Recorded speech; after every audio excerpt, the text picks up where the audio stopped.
स्वागत है दोस्तों आप सभी का आत्मनिर्भर एसएससी में। दोस्तों एसएससी फेज़ 13 का पेपर होता है जुलाई के मंथ में, और जुलाई के मंथ में इतना स्मूथली पेपर होता है कि मैं आपको क्या बताऊं। इतना स्मूथली तो कभी कोई पेपर हुआ ही नहीं। उसके बाद इतना स्मूथली होने के बाद भी पेपर क्या हुआ कि 60,000 बच्चों का अप्रॉक्स 60,000 बच्चों का दोबारा से री एग्ज़ाम होता है 29 अगस्त को। 29 अगस्त को री एग्ज़ाम होता है और पहला पेपर जो होता है वो आपका 24 जुलाई से पेपर शुरू होता है। लगभग 1 महीने बाद री एग्ज़ाम, फिर 1 महीने री एग्ज़ाम के बाद भी आंसर की अभी तक नहीं आती। 26 सितंबर को आती है आंसर की, मतलब अप्रॉक्स 1 महीने बाद आंसर की आती है। तो समझ लीजिए कितनी मेहनत से एसएससी काम कर रही है भाई। 2-2 महीने लग जा रहा है उसको आंसर की लाने में। यही जो आंसर की होती थी जब टीसीएस का एग्ज़ाम करवाती थी तो वो अप्रॉक्स 1 हफ्ते के अंदर, 1 वीक के अंदर, या कभी कभी तो मुझे अच्छे से याद है कि सीजीएल 2024 का मेंस का जो पेपर हुआ था उसके अगले दिन ही आंसर की आ गई थी, मतलब विदिन 1 डेज़। तो मुझे जहाँ तक लगता है टीसीएस अच्छे से काम नहीं करती थी, वो अपना काम ठीक से करती नहीं थी। 1 दिन के अंदर 1 दिन के अंदर अपना आंसर की दे देती थी। मुझे नहीं लगता कि वो ठीक से काम करती थी। ठीक से काम कर रही है एडीक्यूटी। 1 महीने री एग्ज़ाम के बाद आपका आंसर की आता है। समझ लो कितना मेहनत से वो लोग काम कर रहे हैं भाई। आपको 1 महीना लग जा रहा है आपका आंसर की देने में, ठीक है। और सही है, क्यों ना लगे 1 महीना, जब खुद एक शिफ्ट में 10-10, 12-12, 8-8 क्वेश्चन एसएससी खुद मान रही है कि हाँ गलत है। मतलब भाई आपको क्या बताऊँ, सुओ मोटो का सबसे अच्छा उपयोग एसएससी इस समय कर रही है। एग्ज़ाम करवाती है हर एक शिफ्ट में 8 क्वेश्चन, 10 क्वेश्चन, एवरेज अगर 10 क्वेश्चन मान लें तो एवरेज 10 क्वेश्चन वो खुद मान लेती है कि हाँ भाई ये गलत है। आप इसको क्लेम मत करिएगा कि हाँ, इसको दोबारा से चैलेंज मत करिएगा कि हाँ ये क्वेश्चन गलत है। हम खुद मान ले रहे हैं कि ये क्वेश्चन गलत है, ठीक है। तो इस तरीके का इम्प्रूवमेंट हुआ एसएससी में। मैं आपको कहूँगा कि जो काम टीसीएस पिछले 5 से 6 सालों में कभी नहीं कर पाई, वो एडीक्यूटी पहले ही पेपर में कर दी सुओ मोटो लगाकर। मतलब वो खुद मान रही है कि हाँ ये क्वेश्चन हमारा गलत हुआ था, ये क्वेश्चन में गलतियां हैं। तो आप इस क्वेश्चन को चैलेंज मत करिएगा, उसके अलावा जो आपको लगे कि ये क्वेश्चन गलत है उसमें चैलेंज करिएगा आप। बहुत सही एडीक्यूटी, बहुत अच्छा आपने काम किया है। तो 10 क्वेश्चन मेरे शिफ्ट में गलत हुए हैं, ठीक है। 10 क्वेश्चन मेरा जो ग्रेजुएशन लेवल का जो मैंने एग्ज़ाम दिया, मैंने ग्रेजुएशन लेवल और 10+2 लेवल का एग्ज़ाम दिया था। तो ग्रेजुएशन लेवल में 10 क्वेश्चन गलत नहीं हुआ, एसएससी ने खुद माना कि ये गलत है, ठीक है। चलो अच्छी बात है, कितने अच्छे तरीके से एसएससी काम कर रही है कि क्वेश्चन का जब सेट बनता है कोई रीचेक नहीं किया। अगर आप खुद जानते हैं आंसर की अपलोड करने के बाद खुद जानते हैं 10 क्वेश्चन गलत था, तो मैं माननीय एसएससी से यही कहना चाहूँगा कि आपने क्या पेपर सेट करने से पहले, जो संस्था पेपर सेट करती है, क्या उसका रीचेक किया था आपने? अगर आपने रीचेक किया होगा तो होना चाहिए कि हाँ भाई गलत नहीं होना चाहिए तब तो। लेकिन 10 क्वेश्चन आप आंसर की देने के बाद ही खुद ले लेते हैं कि हाँ ये 10 क्वेश्चन गलत है। ये 10 क्वेश्चन में मैं अपने शिफ्ट शिफ्ट वाले में बात कर रहा हूँ, ग्रेजुएशन लेवल की। और 10+2 लेवल का कितना गलत हुआ है अभी तो मैंने इसको कैलकुलेट भी नहीं किया, मैंने सिर्फ ग्रेजुएशन लेवल वाला का कैलकुलेट किया। तो समझ लो भाई कितनी अच्छे तरीके से काम हो रहा है हम लोगों का। देखते हैं भाई, अभी सीजीएल का एग्ज़ाम कंप्लीट हुआ है, 26 तारीख को सीजीएल का एग्ज़ाम कंप्लीट हुआ। अब देखते हैं 26 तारीख के बाद 14 तारीख का री एग्ज़ाम है, 14 अक्टूबर को, कुछ बच्चों का, जिन बच्चों का ठीक से एग्ज़ाम नहीं हो पाया। मतलब समझ रहे हो, हर एक एग्ज़ाम में लगता है अब री एग्ज़ाम होगा।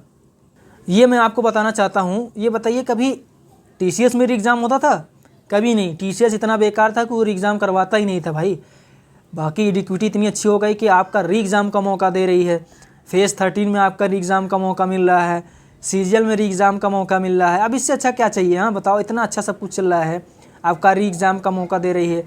आप लोग फालतू में एडीक्यूटी को मतलब बदनाम कर रहे हैं भाई। मुझे तो लगता है एडीक्यूटी इतनी अच्छी है कि क्या बताया जाए। उसके बारे में आप एक भी गलती नहीं निकाल सकते। एक की मैं बात कर रहा हूँ, एक की। टीसीएस में तो हज़ारों गलतियाँ होती थी। टीसीएस में आज तक कभी एग्ज़ाम कैंसिल हुआ है? नहीं हुआ है। ये गलती होती थी टीसीएस की, एग्ज़ाम नहीं कैंसिल करता था। उससे क्या होता था, बच्चों को दोबारा मौका नहीं मिलता था तैयारी करने का, अब तो इसमें दोबारा मौका मिल रहा है बच्चों का।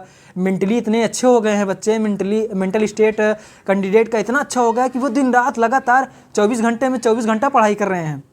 मेंटल स्टेट की कोई बात ही नहीं, इतना अच्छा मेंटल स्टेट आज तक कभी किसी का नहीं हुआ था।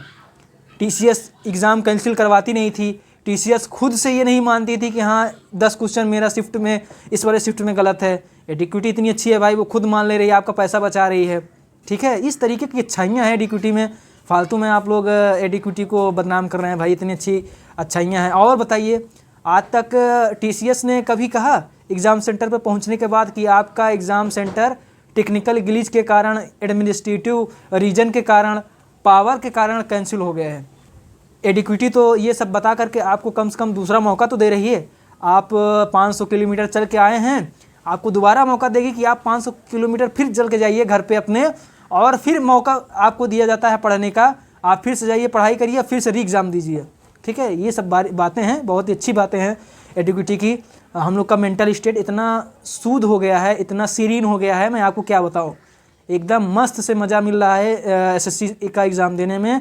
इस तरीके का मज़ा तो आज से पहले कभी किसी एसएससी एग्ज़ाम में नहीं हुआ था। ठीक है, देखते हैं अभी 2 महीने के बाद तो ये इसका आंसर की आया है एसएससी फेज़ 13 का। देखते हैं एसएससी सीजीएल का आंसर की कब आता है।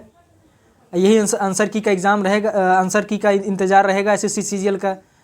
बाकी मैं अपना आंसर क्या बताऊं आपको, अपना नंबर क्या बताऊं, रहने देते हैं ये नंबर वगैरह का तो अब मतलब भी कुछ नहीं निकलता।